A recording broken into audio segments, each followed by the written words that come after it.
மாண்புமிகு துணை முதல்வருடைய பிறந்தநாள் நிகழ்ச்சி. அவரை பொறுத்த வரைக்கும் கலைஞர் 8 அடி பாய்ஞ்சா அவர் பெற்றெடுத்த புதல்வர் மாண்புமிகு தமிழக முதல்வர் தளபதி அவர்கள் 16 அடி பாய்கின்றார். அவர் 16 அடி பாய்ந்தால் 32 அடி பாய்கின்றவராக தான் நம்முடைய தமிழக துணை முதல்வர் அவர்கள் இருந்து கொண்டிருக்கின்றார்கள்.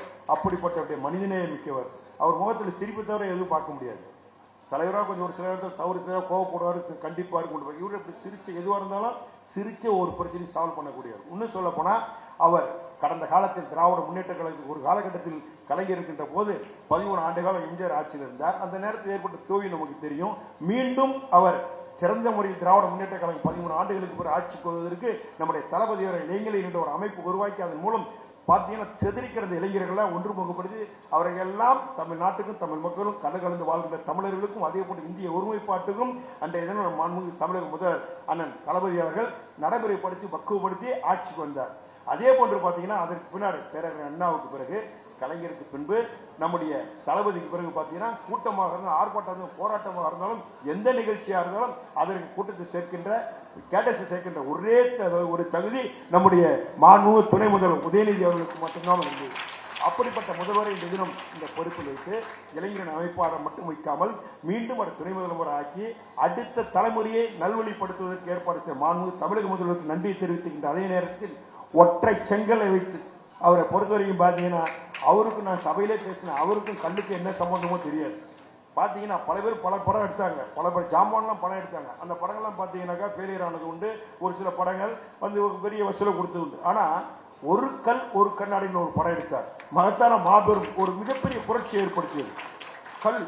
அதுலேயும் பார்த்தீங்கன்னா கல்லு தான். அதே மாதிரி பார்த்தீங்கன்னா நம்முடைய மோடி நம்முடைய ஒன்றிய பிரதமர் மோடி அவர்கள் ஒரு கல்லை வச்சுட்டு போயிட்டார். எய்ம்ஸ் மனுவை தொடர்ந்து அந்த கல்லை வச்சு 10 ஆண்டு காலம் 2 ஆண்டு ஆட்சியை வெட்டி அடித்த மகத்தான மாபெரும் பெருமை நம்முடைய உதயநிதி அவர்கள் ஒரு கல்லை வச்சுதான் அது முடிச்சார்.